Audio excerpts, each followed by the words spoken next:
Hello guys, so update lang po. So matagal-tagal na rin po ako hindi nakapag-post sa social media account ko, especially to my YouTube channel.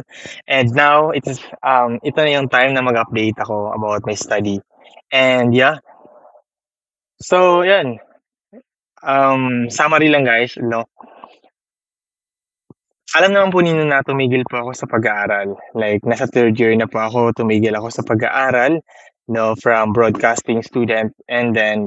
And yung school ko guys is napakaganda ng school na yon kasi free scholar ako doon, free food, free lahat, pati ID, uniforms, etc.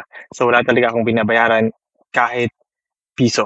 Wala akong binabayaran. Gano'n kaganda yung school and napakaganda ng opportunity ng school na binigay sa akin no'n. But may part sa puso ko na nagsasabi na hindi talaga ito yung gusto ko na path, hindi talaga ito yung gusto ko na course. Kaya po tumigil po ako sa pag-aaral. So, nasa kalagitnaan na ako ng first sem that time. So, nag-aaral ako ng mga siguro nag-start kami ng September and then tumigil po ako ng bandang last week of October or November, gano'n. Or first week of November tumigil ako. So, I was planning po na mag-pursue, mag-aaral pa rin and mag-shift ng course sa ibang school na merong course na yung gusto ko, which is yung gusto ko talaga is business ad or entrepreneur. But, problem is nag-inquire na po ako sa iba't ibang mga school na nearest sa kung saan po ako ngayon, dito sa Taguig. And even sa Pasig nagpunta na rin po ako ng Arellano et cetera. But yun nga po, the problem is, um, yung 'pag nag-shift ka po pala ng school 'no, especially 'pag broadcasting ako and magshi-shift ako into business ad 'no, napakalayo ng course na yun. Napakalayo kasi broadcasting and business 'no, yung mga major subject is malayo or let's say na parang walang pagkakahawig, something gano'n. So, parang babalik po ulit pala ako ng first year. Simple, mag-shift from broadcasting, mag-shift ako ng communication, medyo hawig lang siya, 'di ba, kasi broadcasting is still communication. So, merong mga subject na may credit po ng communication kung mag-shift ako ng communication, which is I'm not into parang ayaw ko ng communication. Gusto ko talaga business ad. Kaya ayun, kaya yun yung pinakaunang reason ko talaga is to pursue my dream talaga, which is, business ad. The problem is, babalik po ako ng first year at ilang taon na po ako ngayon, 20 plus na. And, matanda na at hindi na po babalik pa ulit ako ng first year. Kasi ilang taon na ako nun, matatapos ako ng ilang taon, 'di ba? Another 4 years na naman. So, nag-inquire pa rin ako ng iba't ibang mga school, nagpunta ako ng and then until I realized na, "Oh, sige na nga lang, tatanggapin ko na nga na babalik ako ng first year." Kasi ito naman talaga yung una kong reason kung ba't ako tumigil because I want to pursue my dream, 'di ba? So, yun, tinanggap ko na yun and I'm still looking for school pa din. Nagpunta ako ng mga STI, nagpunta ako ng University of Makati, et cetera. Nagpunta ako ng TCU, from Technological College of, um, parang sa Taguig and PUP still, nagpunta rin po ako dun. And yun, may mga naano ako sa mga school na yun, may mga nalaman ako, mga gano'n. Like, for example, like, the Makati University is hindi na pala sila tumatanggap, wala silang broadcasting. Though, pero meron silang gusto kong course na which is yung business ad or entrepreneur.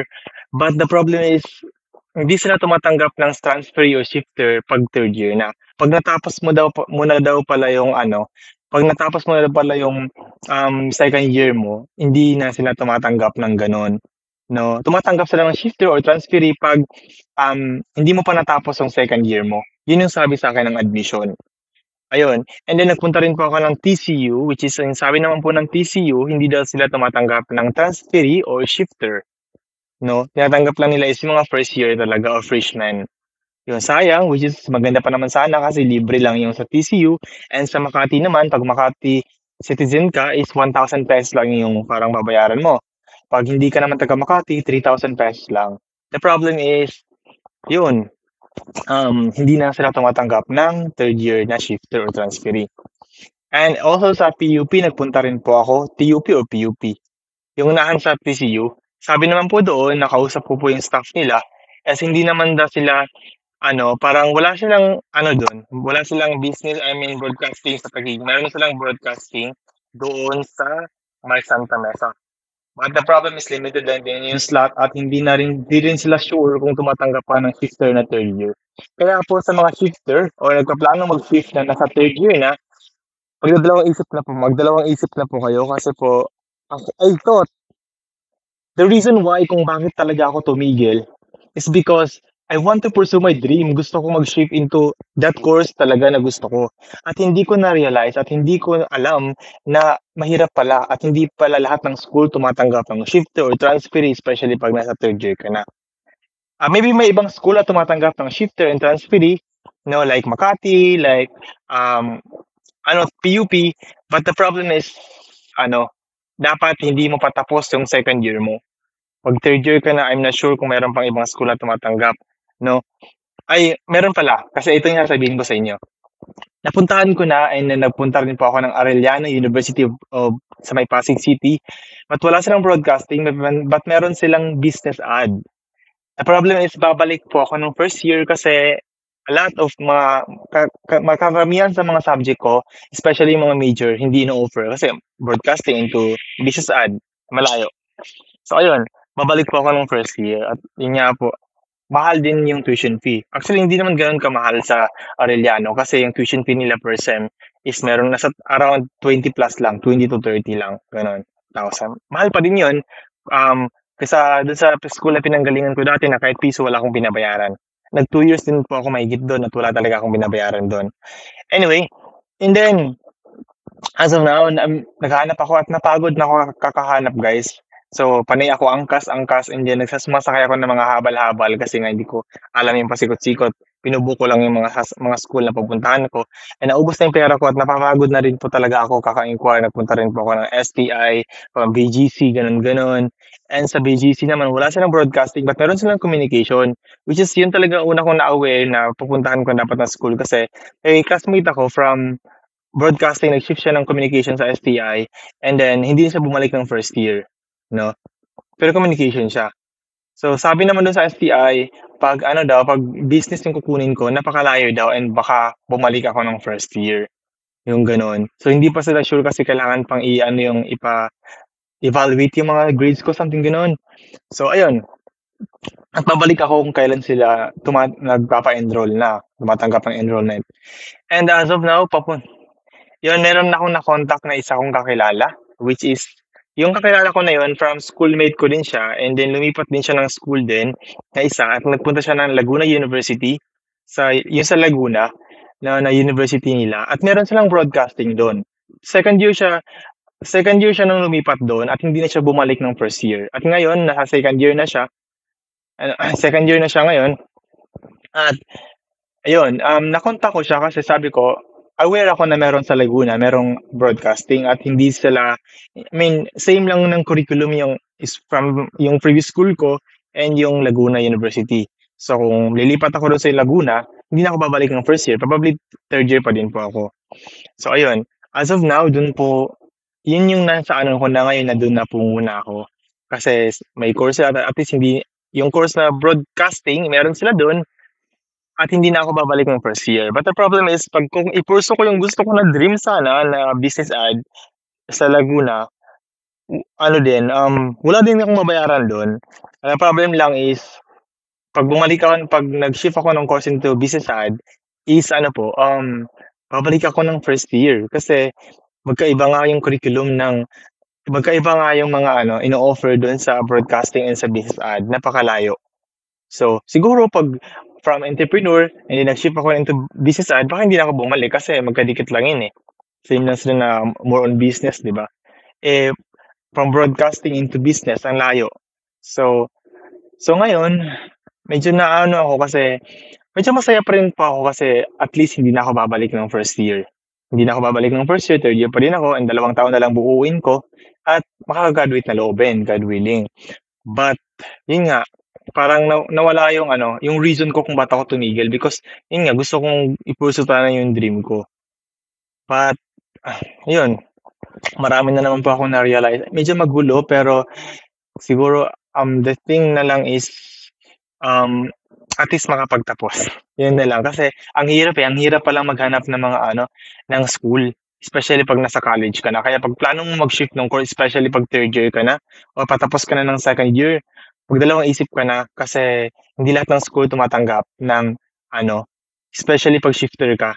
and third year ka na, baka masasayang lang lahat ng yon at ayaw kong masayang lahat ng yon, 'no. Kaya po, as of now po is dun sa Laguna University po ako mag-aaral ay sana matanggap sa ano, sa sa exam and, hindi na ako babalik dun and then broadcasting nga lang din ulit yung kukunin ko na course but sige na lang, basta makapag-graduate. And at least ngayon is medyo okey na din naman ako like until siguro pahinga lang talaga yung kailangan ko by that time kasi alam mo yun, as of now kasi guys hindi po ako nag-aaral ngayong second sem. Dapat nga po second sem ako papasok ng pag-aaral kasi tumigil ako ng first sem at second sem sana ako papasok sa school na mapipili ko. But the problem is, I just realized na sayang yung time na, ginugol ko. Sayang yung, parang alam mo yun, ayokong masayang yung buong taon na 'to. Ayokong masayang yung buong taon. Eh, gusto ko na tumigil man ako dun sa college muna, eh, gusto ko maging ano pa rin, I mean worthy pa rin yung pagtigil ko. Kaya po nag-enroll po ako ngayon sa TESDA. Nag-enroll po ako ng as caregiving.